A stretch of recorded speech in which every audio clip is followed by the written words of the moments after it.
जय हिंद साथियों, मैं अनुज कुमार आप सभी का ग्रीन न्यूज के ऑनलाइन प्लेटफॉर्म पर स्वागत करता हूं। कैसे हैं आप सभी लोग? आई होप आप सभी लोग स्वस्थ होंगे, मस्त होंगे, ज़बरदस्त होंगे। आपको आवाज़ वीडियो क्लियर हो तो बताइए कि जल्दी से, फिर वीडियो को शुरू करते हैं, आगे की तरफ बढ़ाया जाए। अगर आपको ऑडियो वीडियो क्लियर है सब कुछ तो एक बार थम्स अप कर दें, फिर वीडियो को आगे कंटिन्यू करते हैं। चलिए, बहुत बढ़िया। राधे राधे सभी को, जितने भी बच्चे आ चुके हैं सभी को राधे राधे। चलिए स्टार्ट करते हैं। तो आज का हमारा जो चैप्टर है ऑक्सीकरण एवं अपचयन, ऑक्सीकरण एवं अपचयन के बारे में हम लोग पढ़ने वाले हैं। ऑक्सीकरण क्या होता है और अपचयन क्या होता है, या फिर इसको हम उपचयन एवं अपचयन के नाम से भी जान सकते हैं, या फिर इसे हम उपचयन और अपचयन के नाम से भी जान सकते हैं।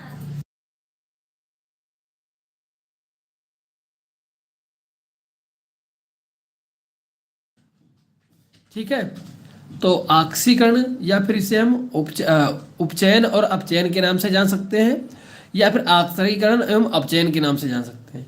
जो ऑक्सीकरण होता है वो क्या होता है इसको समझते हैं हम। ऑक्सीकरण क्या होता है इसको समझते हैं। जिस रिएक्शन में जिस रिएक्शन में ऐसे लिखना है, जिस रिएक्शन में ऑक्सीजन का संयोग होता है, किसका? ऑक्सीजन का संयोग होता है। ठीक है, जिस रिएक्शन में ऑक्सीजन का संयोग होता है यानी कि ऑक्सीजन जुड़ता है उसे हम ऑक्सीकरण कहेंगे। जैसे कार्बन से एक साथ ऑक्सीजन जुड़कर बना रहा है कार्बन डाइऑक्साइड, बना रहा है कि नहीं बना रहा है? यहाँ पर ऑक्सीजन इसमें जुड़ रहा है यानी कि ऑक्सीजन का संयोग हो रहा है। इस कारण हम इसे कहेंगे, जहां पर ऑक्सीजन का संयोग होता हो उसे हम ऑक्सीकरण कह सकते हैं। नेक्स्ट पॉइंट देखो, इसमें कई सारे पॉइंट हैं।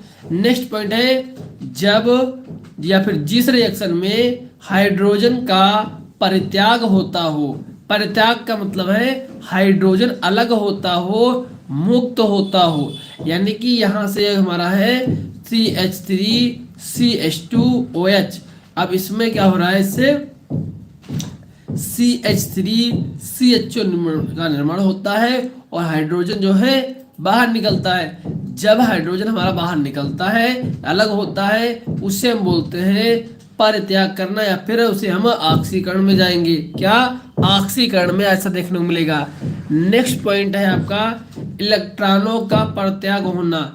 इलेक्ट्रॉनों का परित्याग होना मतलब भैया, जैसे कि हमारा जिंक है, अब जिंक में से जब 2 इलेक्ट्रॉन बाहर निकल जाएंगे तो हमारे पास क्या बचेगा? जिंक प्लस प्लस आएगा कि नहीं आएगा भाई? जब देखो, आपको संयोजकता में क्या बताए थे जब चक्र पढ़ाए थे, ठीक है, जब आपको पढ़ाए थे उसको इलेक्ट्रॉनिक विन्यास, वहां पर क्या था, जितने भी बाहरी कक्षा में वो बचते थे ना अपने इलेक्ट्रॉन, जब कक्षा पूरी नहीं होती थी तो वो क्या करते थे, या तो लेते थे या फिर देते थे क्या, इलेक्ट्रॉन।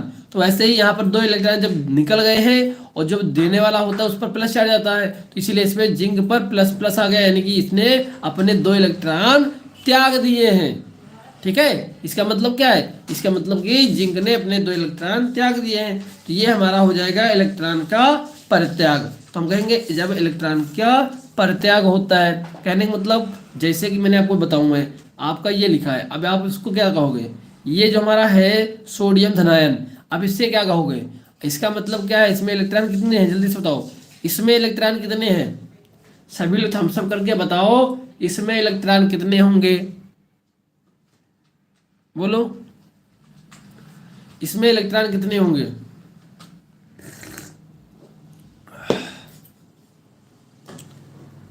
बोलो बाबू, थम्स अप करो आप लोग कि इसमें जो है वो कितने इलेक्ट्रॉन होंगे। सोडियम आयन में कितने इलेक्ट्रॉन होंगे? वेरी गुड पवन जी, 10 होंगे। क्यों होंगे? क्योंकि भैया इसके ऊपर एक प्लस चार्ज है, यानी कि इसने अपना एक इलेक्ट्रॉन त्याग दिया है, दान में दे चुका है, त्याग पत्र दे चुका है। ठीक है, इसी प्रकार से क्या है, यहाँ पर जिंक से क्या हुआ है, 2 इलेक्ट्रॉन निकल गए यहाँ पर, और यहाँ पर जिंक प्लस प्लस हो गया भैया। तो ये हमारा इलेक्ट्रॉन का त्याग होता है। नेक्स्ट देखो, संयोजकता बढ़ती जाती है धनायनों में, कहने का मतलब क्या है? बात तो वही है। मान लो ये हमारा क्या था, ये हमारा फेरस था। क्या, ये हमारा फेरस था, जहां पर प्लस 2 चार्ज होता है वो फेरस होता है।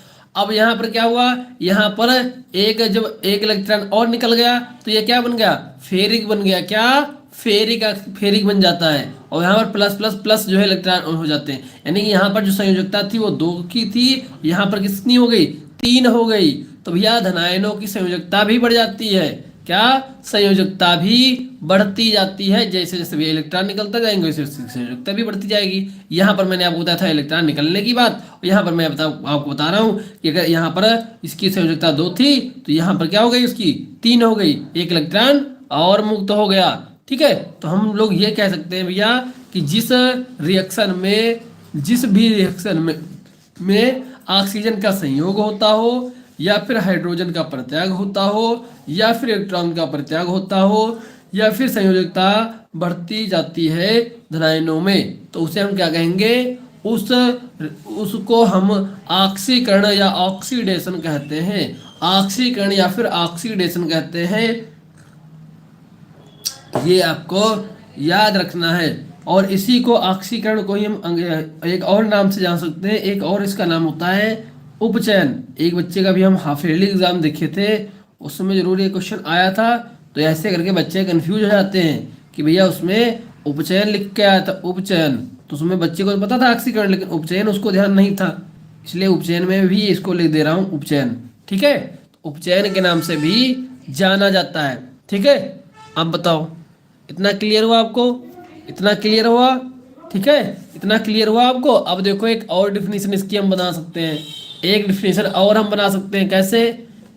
परमाणुओं आयनों या अणुओं द्वारा एक या एक से अधिक इलेक्ट्रॉन को त्यागने की प्रक्रिया को ऑक्सीकरण कहते हैं। क्या? ऑक्सीकरण कहते हैं। अगर आप ऐसे लिखना चाहो तो ऐसे भी लिख सकते हो। बाकी मैंने हर एक चीज़ यहाँ पर एक एक बता दिया है, विथ जो है एग्जाम्पल के साथ मैंने यहाँ पर समझा दिया आपको। यहाँ पर आप इसको ऐसे भी लिख सकते हो डायरेक्ट। ठीक है, कि इलेक्ट्रॉन त्यागने पर या फिर जिसमें ऑक्सीजन का संयोग होता हो।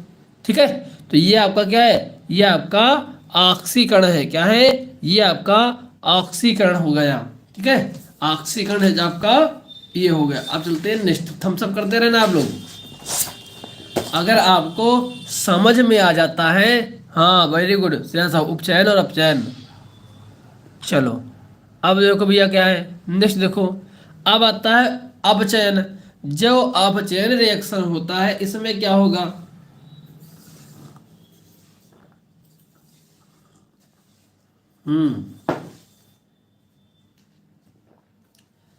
अब इसमें क्या होगा ये बताओ। तो भैया जिस रिएक्शन में क्या कहेंगे, जिस किसी भी रिएक्शन में क्या होता है, जिस किसी रिएक्शन में भी क्या होता है, जिस रिएक्शन में ऑक्सीजन का परित्याग होता हो, वहां पर मैंने आपको बताया था जहां पर संयोग होता हो, और यहां पर मैं आपको बता रहा हूं जहां पर ऑक्सीजन का परित्याग होता है। ठीक है, एग्जाम्पल के तौर पर जैसे कि हमारा कॉपर ऑक्साइड जो है, इसमें कॉपर हुआ प्लस 1/2 O2 हो गया। ठीक है, 1/2 O2 हो गया। ये अलग अलग हो गया, नहीं का ये अलग हो गया ऑक्सीजन, यानी कि ये अलग है और ये अलग है। ऑक्सीजन अपनी तरफ और कॉपर अपनी तरफ अलग अलग हो चुके हैं। जब अलग अलग की स्थिति आ जाए, ठीक है, तो इसको हम क्या बोलते हैं, इसको बोलेंगे ऑक्सीजन का परित्याग होना, यानी कि ऑक्सीजन अलग होना। नेक्स्ट है हाइड्रोजन का संयोग होना। जहां हम ऑक्सीकरण में पढ़ रहे थे कि हमारा हाइड्रोजन का परित्याग होता है, लेकिन हम लोग अपचयन में क्या होगा, जस्ट उसका अपोजिट। ये समझ लो, अगर आपको ऑक्सीकरण आपने याद कर लिया है तो अपचयन आप कर लोगे, बस उसका उल्टा करना है। ठीक है, बस उल्टी गंगा बहानी है आपको, ये याद रखना। ठीक है, ये आपको याद रखना है। तो H का संयोग होता है C2H4 प्लस H2 बराबर C2H6 हो जाता है। C2H6 हो जाता है, ये आपको याद रखना है। ठीक है, C2H4 प्लस H2 बराबर C2H6 हो गया, यानी कि यहाँ पर तो हाइड्रोजन जुड़ा है इसमें, अब यहाँ पर क्या था, C2H4 था। अब ये जब हाइड्रोजन में जुड़ेगा तब जाके क्या बना लेगा, C2H6, C2H6 हो जाता है। ठीक है, वेरी गुड। ठीक है, चलो बढ़िया है। आज बच्चे में लगता है कहीं काम वाम वगैरह है इसलिए चले गए हैं कुछ बच्चे। कोई नहीं बच्चे, ऑफलाइन रिकॉर्डेड वीडियो ज़्यादा देखते हैं। अब कोशिश किया करो लाइव में, सही रहता है कि कोई अगर आपका डाउट होता है तो आप पूछ सकते हो। ठीक है, वरना रिकॉर्डेड फिर फॉर्म में आपको मिलेगी वीडियो। बहुत बच्चे इसमें से कहते हैं सर रिकॉर्ड लाइव में टाइम नहीं मिल पाता है देखने का। उनके लिए तो बढ़िया है, रिकॉर्डेड भी मिल जाती है। चलो, और कोई दिक्कत परेशानी बताओ। हाँ चलो आगे देखते हैं। धनायनों की संयोजकता घटती है। अब इसमें क्या हो रहा है, जो हमारे धनायन होते हैं, धनायनों की संयोजकता घटती रहे। जैसे कि यहाँ पर क्या है, Fe प्लस था और प्लस क्लोरीन था। ठीक है, अब ये आगे क्या कर रहा है, यहाँ पर Fe+2 हो जाएगा और Cl2 हो जाएगा। ठीक है, अब इसने क्या किया, इसने एक इलेक्ट्रॉन इसको दे दिया। अब क्लोरीन क्या है अपना, एक इलेक्ट्रॉन इसको दे देता है। ठीक है, एक इलेक्ट्रॉन भाई इसका था, उसको आ गया इसके पास। अब ये होगा Fe+। चलो नेक्स्ट देखो, इलेक्ट्रॉनों का संयोग होता है, इलेक्ट्रॉनों का संयोग होता है। इलेक्ट्रॉन क्या है, इलेक्ट्रॉन आपस में जुड़ते हैं। तो ये देखो Cl2 था, इसके साथ जब हमारे 2 इलेक्ट्रॉन जुड़ जाते हैं तो हमारा हो जाता है 2Cl। तो हमारा ये 2Cl हो जाता है -1 का, 2Cl -1 का हो जाता है। ये आपको याद रखना है। चलो बाबू, जूलॉजी में मात्र 2 लेक्चर बची हैं, उसी के लिए वेट कर रहा हूँ। 2 लेक्चर आपके हैं, वो जल्दी ही कवर कराएंगे, वो आपको बता देंगे जब क्लास होगी। ठीक है, 2 लेक्चर हैं बाकी। अभी आपका उसमें अति उत्तरी प्रश्नों को मैंने ऐड नहीं किया है, वो ऐड करना बाकी है। अभी संडे को टाइम मिलेगा, उस समय में वो पुरानी वीडियोस हैं रिकॉर्डेड फॉर्म में है, वो ऐड कर दूंगा आप लोगों में। आराम से देख के नोट्स बना लो। बाकी जब आपको 1 शॉट कराऊंगा अति उत्तरी का, तब जाके मैं अलग से फिर PDF आपको दूंगा। ठीक है, इस बार के लिए। चलो अब देखो आगे, उसको हम अपचयन कहते हैं। परमाणुओं, आयनों या अणुओं द्वारा एक या एक से अधिक इलेक्ट्रॉनों का संयोग की प्रक्रिया को अपचयन कहते हैं। ठीक है, तो परमाणुओं हूँ, आयन हूँ और या अणु द्वारा एक या एक से अधिक इलेक्ट्रॉनों का संयोग की प्रक्रिया को अपचयन कहते हैं। ये आपको याद रखना है, ऐसे भी लिख सकते हैं। ठीक है, अब आता भैया हमारा नेक्स्ट टॉपिक है हमारा ऑक्सीकरण और अपचयन। यानी कि ऑक्सीकरण भी हो रहा हो और साथ ही साथ अपचयन भी हो रहा हो, दोनों के दोनों। ठीक है, दोनों के दोनों आपके चल रहे हों, ऑक्सीकरण भी और अपचयन भी, दोनों के दोनों एक साथ जब कर चल रहे हों, उसको क्या कहेंगे, जिस रिएक्शन में एक पदार्थ का रिडक्शन होता है, एक पदार्थ का अपचयन होता हो और एक पदार्थ का ऑक्सीकरण होता हो, उसे हम रिडॉक्स अपक्रिया कहते हैं। ऑक्सी अपचयन या फिर रिडॉक्स, इसे अंग्रेजी वाला याद रखना शब्द पूछा गया है, रिडॉक्स, उसे हम रिडॉक्स अपक्रिया कहते हैं। क्या कहेंगे, रिडॉक्स। यानी कि एक ही कोई वो होगी हमारी रिएक्शन जिसमें कि अपचयन भी होगा और ऑक्सीडेशन भी होगा, यानी दोनों चीजें आपको एक ही में देखने को मिलेंगी, तब उसके हम बताएंगे। चलो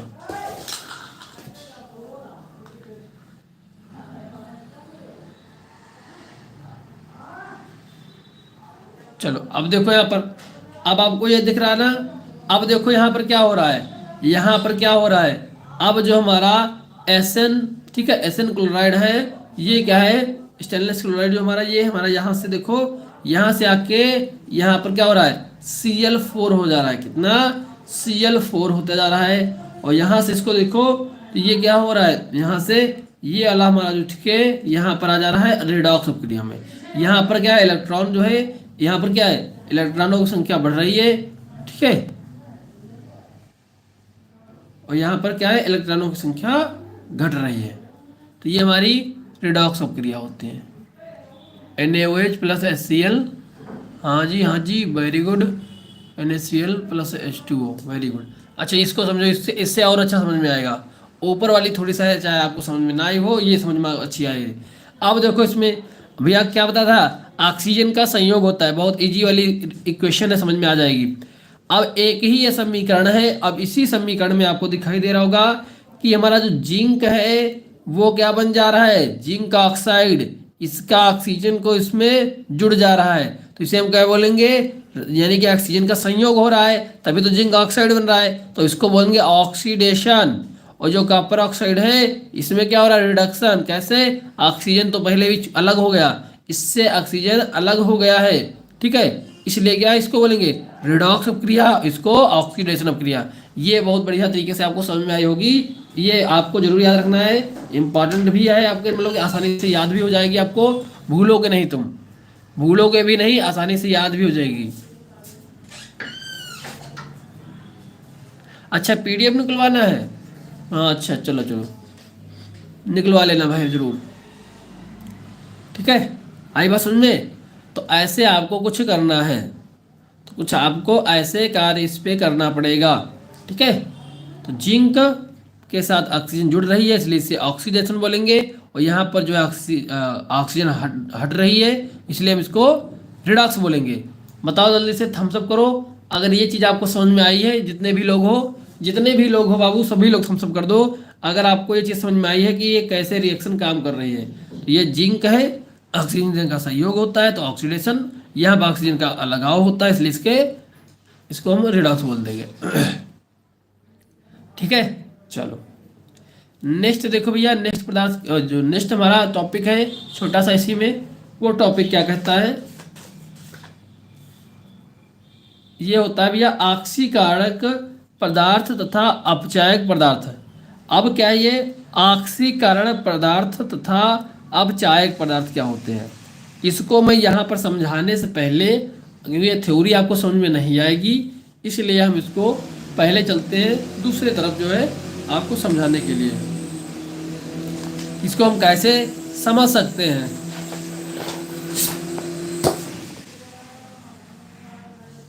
ठीक है, अब देखो, अब यहाँ पर आप देखिएगा, थोड़ा सा आपको समझाने के लिए मैंने यहाँ पर कुछ लिखा है, इसको ध्यान से देखिए, इसको आप ध्यान से समझिएगा थोड़ा सा।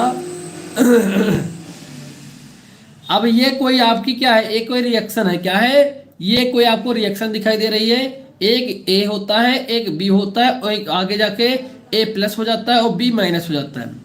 अब समझने की बात यहाँ पर ये है, अब समझने की बात यहाँ पर आपको ये है भैया, इसको कैसे किया गया है और कैसे समझना इसको है, इसको कैसे किया गया है और कैसे आपको समझना है, ये इंपॉर्टेंट है। अब जो भैया हमारा ये A हो रहा है, यानी कि ऑक्सीजन जो हमारा ये होगा, इसमें जब इलेक्ट्रॉन जुड़ाएगा या फिर इसका क्या होगा, इलेक्ट्रॉन का परित्याग होगा, ठीक है, तभी तो इसमें आएगा भाई, इसमें ऑक्सीजन जो है वो जुड़ेगा कि नहीं जुड़ेगा, हाँ, जल अपघटन H2H NaCl NaOH plus HCl। अच्छा चलो बढ़िया है, बढ़िया है। जैसे कि हमने यहाँ पर क्या पढ़ा था कि इलेक्ट्रॉनों का होता है अलगाव, ठीक है, अपचयन में क्या होता है, इलेक्ट्रॉन का संयोग होता है और उसमें अलगाव होता है, उसमें अगर ऑक्सीकरण में, तो यहाँ पर क्या दिखा दे रहा है, यहाँ पर देखो, अगर ये कोई चीज़ जीरो थी, इसका कोई वो नहीं था, ये आगे चल के क्या हुई, +1 हो गई, +1 हो जाएगी इनकी ऑक्सीकरण संख्या, यहाँ पर क्या है, इसमें माइनस हो जा रही है, यहाँ पर ये माइनस हो जा रही है। अब कहीं ना कहीं इसका जो है इसके रूल है, मतलब इसको देने का, इलेक्ट्रॉन जो है इसको देने का काम है, ठीक है, ये अपना जो है एक इलेक्ट्रॉन जब इसको देगा, ठीक है, जब देगा तभी तो जाएगा यहाँ पर प्लस पे, समझ में आई बात, मतलब कि ये इतना समझ लो कि जो ये वाला होता है, ये वाला, अब इसके कारण जो है ये ऑक्सीकरण कर पा रहा है, इसके कारण ये ऑक्सीकरण कर पाता है और इसके कारण ये अपचयन कर पा रहा है, ठीक है, इसके प्रेजेंस में, बी के प्रेजेंस में इस ए का क्या हो रहा है, ऑक्सीकरण हो पा रहा है, बी के प्रेजेंस में ए क्या कर पा रहा है, अपना ऑक्सीकरण कंप्लीट कर पा रहा है, और वहीं पर बी जो है जो बी का जो है अपचयन जो हो पा रहा है ये ए के कारण हो पा रहा है। भाई ये अगर इसको ना देता तो इसके पास कैसे कम पड़ते? आई बात समझ में? तभी तो इसके पास कम पड़ेंगे। तो इस हिसाब से इसमें क्या हुआ, ये ऑक्सीकरण होता है इसका और इसका अपचयन होता है। ये तो बस ठीक है। अब जो है ये क्या है, जो ऑक्सीकरण करता है वो हमारा अपचायक एजेंट होता है, जो अपचयन करता है वो हमारा ऑक्सीकरण एजेंट होता है। अगर समझ में आई हो बात तो ठीक है, ना आई हो तब भी ठीक है। क्यों ठीक है? क्योंकि अब इसको हम दूसरा तरीके से आपको बताने वाले हैं। क्या बताने वाले हैं? सीधा आपको कोई रिएक्शन मिलेगी, कोई भी रिएक्शन मिले उसमें तुमको देखना है भैया अपचयन कहाँ हो रहा है और ऑक्सीकरण कहाँ हो रहा है। तो आपको बताइए जिंक है उसमें जो है अलग हो रहा है, ठीक, ऑक्सीजन अलग हो रही है, इसमें क्या है ऑक्सीजन अलग हो रही है तो अपचयन होगा। इसमें ऑक्सीजन कार्बन में जुड़ रही है तो ये क्या होगा, ये हमारा ऑक्सीकरण होगा। आपको इतना समझ में आ गया? बस इतना आ गया। अगर आपसे कोई पूछे कि इसमें ऑक्सीकरण जो है एजेंट कौन है, ऑक्सीकरण एजेंट कौन होगा, तो बस तुमको यही देखना है कि भैया ऑक्सीकरण को किसका हो रहा है। ऑक्सीकरण किसका हो रहा है तो ऑक्सीकरण देखोगे भैया इसमें ऑक्सीकरण किसका हो रहा है तो हमारा ई इसका कार्बन का हो रहा है। तो एजेंट हमारा ऑक्सीकरण एजेंट कौन बनेगा, दूसरा वाला। ठीक है, हमेशा यही होता है जिसका ऑक्सीकरण होता है, ठीक है, जिसका ऑक्सीकरण होता है, जिसका ऑक्सीकरण होगा उसके बाद में जो बचे हुए हैं ना उसका वो के लिए अपचायक एजेंट होंगे। ठीक है, एक मिनट।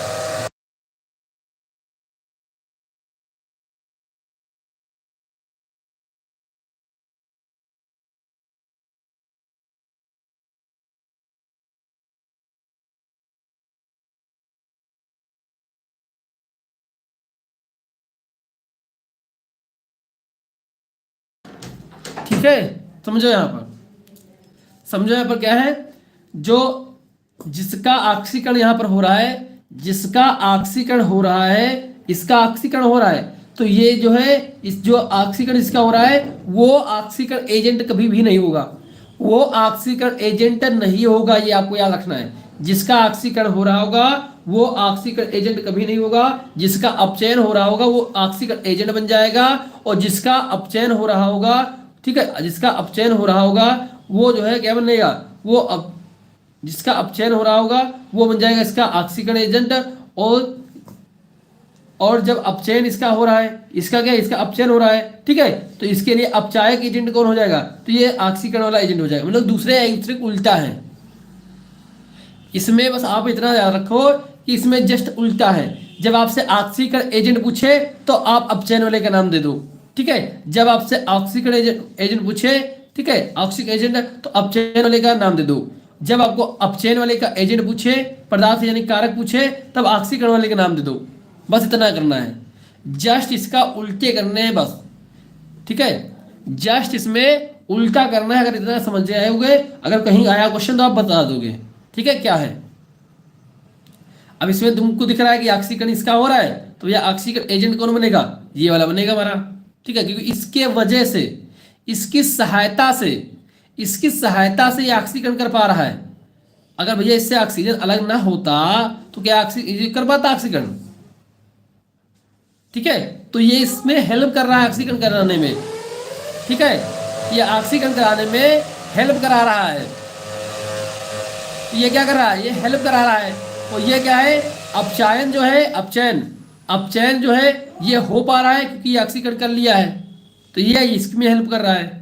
मतलब कि एक दूसरे के लिए हेल्प कर रहे हैं दूसरे को, इसीलिए इसको क्या बोलेंगे, इसको बोलेंगे भैया इसमें ऑक्सीकरण पदार्थ और अपचायक पदार्थ क्या है, ये आपको निकालना पड़ता है, ठीक है। अब आपको यहाँ पर थ्योरी बता देता हूँ, क्या है थ्योरी बता देता हूँ, थोड़ी सी थ्योरी समझो, ऐसे थ्योरी समझ में नहीं आती अगर आपको पता था। देखो, जो दूसरे पदार्थ का ऑक्सीकरण करते हैं, जो दूसरे पदार्थ का ऑक्सीकरण करते हैं, स्वयं का अपचयन होता है, उसको ऑक्सीकरण एजेंट कहते हैं, ठीक है। जो दूसरे पदार्थ का ऑक्सीकरण करते हैं और स्वयं का अपचयन होता है, यानी जो अपचयन अपना अपचयन कर रहे हैं और दूसरे का ऑक्सीकरण करा रहे हैं, उनको हम ऑक्सीकरण एजेंट कहते हैं, ठीक है। आई बात समझ में, जो दूसरे पदार्थ का अपचयन करते हैं और जिसका खुद का स्वयं का ऑक्सीकरण होता है, जिसका खुद का, यहाँ समझो, जिसका स्वयं ऑक्सीकरण होता है उन्हें हम अपचायक पदार्थ कहते हैं। जो खुद ऑक्सीकरण कर रहा है, ठीक है, तो उसको क्या नाम होगा, उसका अपचायक एजेंट होगा। ठीक है, बस इतनी सी इसमें बात है बस। ठीक है, बस इतना आपको इसमें समझना है बस, इसमें एजेंट क्या होते हैं। चलो अब देखो नेक्स्ट, नेक्स्ट क्या है, ऑक्सीकरण संख्या। क्या, ऑक्सीकरण संख्या कैसे निकालते हैं। और ये अगर बात करें तो सबसे ज्यादा इंपॉर्टेंट इंपॉर्टेंट इंपॉर्टेंट, ठीक है, ऑक्सीकरण संख्या कैसे ज्ञात करते हैं वो समझते हैं हम लोग। तो ऑक्सीकरण अगर आप संख्या ज्ञात करनी, क्या करोगे भैया, समझते हैं यहाँ पर। किसी यौगिक में किसी तत्व के एक परमाणु के ऊपर वास्तविक या संभावित आवेश को उस तत्व की ऑक्सीकरण संख्या कहते हैं।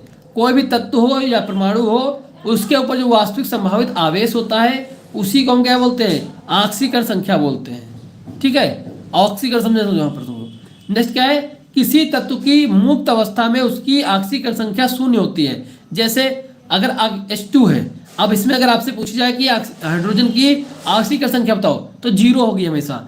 O2 में बताओ ऑक्सीकरण संख्या, तो इसमें हमेशा जीरो होगी। ठीक है, इसमें आपकी जीरो होगी, क्या होगी, जीरो होगी आपकी। तो ये भी आपको याद रखना है, क्या, जीरो होगी। ठीक है, जीरो होती है।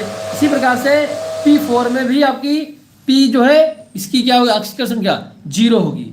इसकी भी ऑक्सीकरण संख्या हमारी जीरो हो जाएगी। हाँ, H2SO4 की ज्यादा पूछी जाती है, बिल्कुल। आगे देखो, आगे देखो, वर्ग फर्स्ट जो होता है पीरियोडिक टेबल में, जैसे कि हीना नीना, ये ठीक है, इसको याद करो अगर याद करना चाहो। बाकी है जैसे कि इसकी +1 होती है, जो पहला वर्ग होता है इनकी जो ऑक्सीकरण संख्या होती है, सॉरी, ठीक है, तो वो आपकी क्या है, +1 होती है। इनकी क्या होती है, संयोजकता आपकी, तो ये आपकी हो जाएगी +2। इनकी संयोजकता कितनी हो जाएगी, +2। इनकी क्या होगी, हमेशा -1 होती है। क्या होती है, -1। ये हाइड्रोजन है, ये क्या है, ये हाइड्रोजन है। क्या है, हाइड्रोजन। इनको याद कैसे कर सकते हो, इसको याद कर सकते हो, हाँ, इसको याद करो ऐसे, वो कल कल कल फिर बाहर आई। इसको याद कर सकते हो, वो कल वो कल फिर बाहर आई, वो कल फिर बाहर आई। इसको ऐसे, वो Cl से कल, फी से फिर, बाहर यानी ब्रोमीन, और आई में से आयोडीन। ठीक है, वो कल फिर बाहर आई। ऐसे करके आप हाइड्रोजन को याद कर सकते हो। कौन कौन से हाइड्रोजन है, वो कल बाहर आई। ठीक है, ऐसे करके इनको याद कर सकते हो। ठीक है, इनकी होगी -1 होती है हमेशा संयोजकता। और ये क्या है, वर्ग जो सेकेंड आता है, बेटा मांगे कार स्कूटर बाप राजी। बेटा मांगे कार स्कूटर बाप राजी, यहाँ पर +2 होती है इसकी हमेशा। इसकी +2 होती है, कैल्शियम है, मैग्नीशियम आपको पता ही होगा, 2 होती है। ठीक है, इनको भी ऐसे याद कर सकते हो। इनको आपको ऐसे ही याद रखना है, ऐसे ही आप उनको भी याद कर सकते हो। ठीक है, आगे देखो, O है SO4, O, SO4 बराबर -2, O, SO4 माइनस बराबर -2 है। इनके बराबर से ऑक्सीजन की SO4 की -2 हमेशा होती है। कितनी, -2 हमेशा होती है। ठीक है, -2 होती है हमेशा। और बताएं आपको, जैसे मूलक होते हैं, कुछ मूलक होते हैं ना, मूलक। ठीक है, तो मूलक जैसे कि आपका CO33 ऐसे करके, ठीक है, मूलक आपका ये क्या मूलक है, PO4। ठीक है, ये वाले इसी प्रकार से कई प्रकार के मूलक होते हैं। इन मूलकों की भी संयोजकता होती है। ठीक है, जितना इसके ऊपर आवेश होता है, मान लो एक प्रकार से, ठीक, आवेश।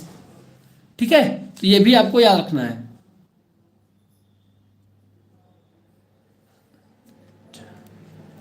अब देखो, हाँ, जिसका पेपर हो गया हो प्लीज पेपर जरूर मुझे पास भेज देगा। जिसका जिसका पेपर हो गया हो वो सभी लोग पेपर मुझे जरूर भेज देना। चलो अब देखते बाबू, क्या है, कार्बन डाइऑक्साइड में कार्बन की ऑक्सीकरण संख्या निकालना है आपको। जल्दी से निकाल के बताओ कैसे निकाला गया है। कार्बन डाइऑक्साइड में कार्बन की ऑक्सीकरण संख्या। अब इसमें क्या होगा, अब पहले तो हम क्या करेंगे, पहले हम देखेंगे कि भैया जो कार्बन डाइऑक्साइड है, अब इसके ऊपर कोई मूलक तो है नहीं, यानी इसके ऊपर कोई आवेश नहीं है। आवेश अगर इसके ऊपर होगा प्लस माइनस या कुछ भी, तो उसको हम यहाँ लिखेंगे, ठीक है। लेकिन यहाँ पर कोई आवेश है नहीं, इसलिए हम यहाँ पर जीरो लिखते हैं। आ गई बात समझ में। अब जो कार्बन को इधर लिख देंगे एक तरफ, ऑक्सीजन को अलग कर देंगे, मतलब सभी को अलग अलग लिख देंगे, सभी को अलग अलग लिख देते हैं। लिखने के बाद क्या करते हैं, हमें जिसकी ज्ञात करनी होती है उसको x मान लेते हैं। जैसे कि इसमें C की हमें ज्ञात करनी है, तो C को मैंने x मान लिया। प्लस ऑक्सीजन की संयोजकता कितनी होती है, O2 की जो है कितनी होती है, O2 की, ठीक है। O2 में किसकी है, O2 की क्या होती है, -2 होती है, क्या, -2, ठीक है। -2 ओ की क्या होती है, -2 होती है, ठीक है। ओ की माइनस, अब कहोगे सर जी भैया यहाँ पर तो O2 हो गया, वो आप कहते यहाँ पर आप कह रहे थे O2 में ओ की संयोजकता 0 होती है। लेकिन जब ये ऐसा खाली ये लिखा हो, जब ये खाली ऐसा लिखा हो तब है ये। यहाँ पर क्या लिखा हुआ है, यहाँ पर ये कार्बन के साथ जुड़ा है, आई बात समझ में। यहाँ पर ये कार्बन O2 है, ठीक है, कार्बन डाइऑक्साइड कार्बन के साथ जुड़ा है, इसलिए यहाँ पर मैं O की संयोजकता लिखनी होती है -2। आई बात, गई बात समझ में। इसका मतलब ये नहीं कि O2 लिख दिया यहाँ पर, मैंने सिर्फ इसको जोड़ने के लिए ऐसे किया है, मुक्त अवस्था में नहीं है ये, ठीक है। यहाँ पर -2 आ जाएगा, इंटू 2 करेंगे तो हमारा क्या हो जाएगा, तो x प्लस -4 हो जाएगा बराबर 0। और यहाँ पर जो माइनस में आएगा ना, इधर जब उसको इधर भेजेंगे तो प्लस का हो जाएगा, तो प्लस की 4 आ जाएगी हमारी इसकी संयोजकता। आ गई बात समझ में। चलो नेक्स्ट देखो, नेक्स्ट क्या है, नेक्स्ट क्या है, SO4 - 2 में S की संयोजकता क्या होगी। अब यहाँ पर ध्यान देना कि यहाँ पर ऊपर चार्ज क्या है, आवेश इसमें क्या है, -2 है, इसलिए हम इसको इस तरफ लिखेंगे, बराबर में लिखेंगे। और यहाँ पर S है तो S को ऐसे लिख देंगे, प्लस O4 को एक साइड में लिख देंगे, ठीक है।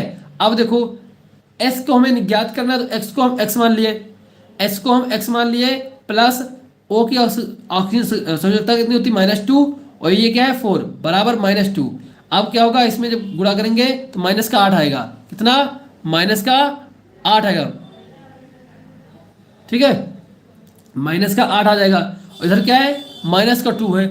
अब इस 8 को, इस x को, अब इस 8 को इधर भेजेंगे तो प्लस का हो जाएगा। अब इसमें से प्लस माइनस करोगे तो प्लस का 6 आ जाएगा, प्लस का 6 आ जाएगा। ये आपको याद रखना है, ठीक है, इस प्रकार से आपको करना है, इस प्रकार से आपको ऑक्सीकरण संख्या निकालनी है। बहुत आसान है, इसमें बस ध्यान यही रखना है, अगर आपको कोई मूलक मिल जाता है, आवेश वाला मिल जाता है, उसको आगे लिखना है, बस उसको आपको आगे लिखना है, ये आपको याद रखना है। इसी प्रकार से आगे भी देख सकते हो, यहाँ पर इसी प्रकार से अब और अभी आगे निकाला जा सकता है।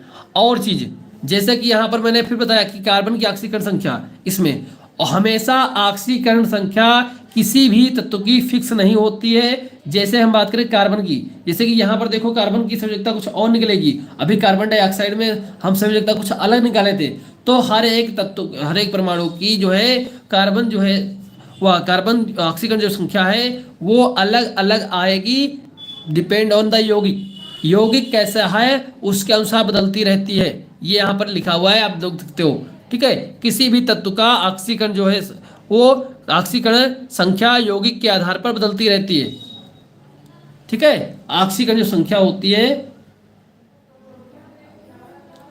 संख्या यौगिक के आधार पर बदलती रहती है, वो कोई फिक्स नहीं है, ठीक है। अगर कार्बन डाइऑक्साइड है उसमें कार्बन की कुछ और होगी, और जो है C2H4 में जो होगी वो कुछ और होगी, ठीक है, ग्लूकोज में कुछ और होगी।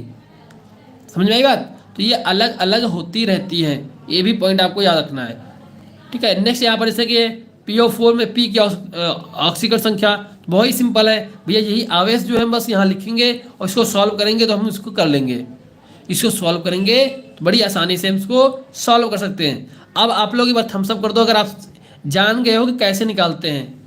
अगर आप लोग जान गए हो कि कैसे निकालते हैं ऑक्सीकरण संख्या, इंपॉर्टेंट है, याद कर लेना। और सबसे ज़्यादा इंपॉर्टेंट आपकी ये रही है, ये H2SO4 में S की ऑक्सीकरण संख्या, इसको निकाल कर आपको कमेंट बॉक्स में आंसर भी देना है, इसको निकाल कर आपको कमेंट बॉक्स में आंसर भी देना है, ठीक है।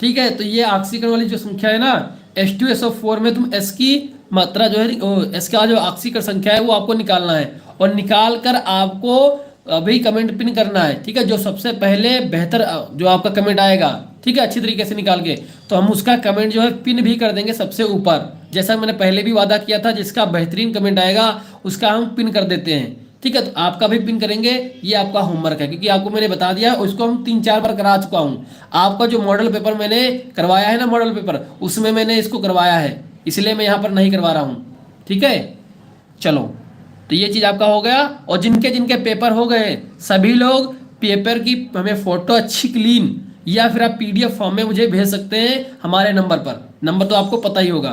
ठीक है, अगर नहीं पता नोट डाउन कर लो, 90 26 388 649। Okay, thank you so much सभी का।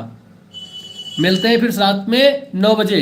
रात में 9 बजे आप लोगों की क्लास होगी। ठीक है, तो उसमें जुड़ना ना भूलें आप लोग।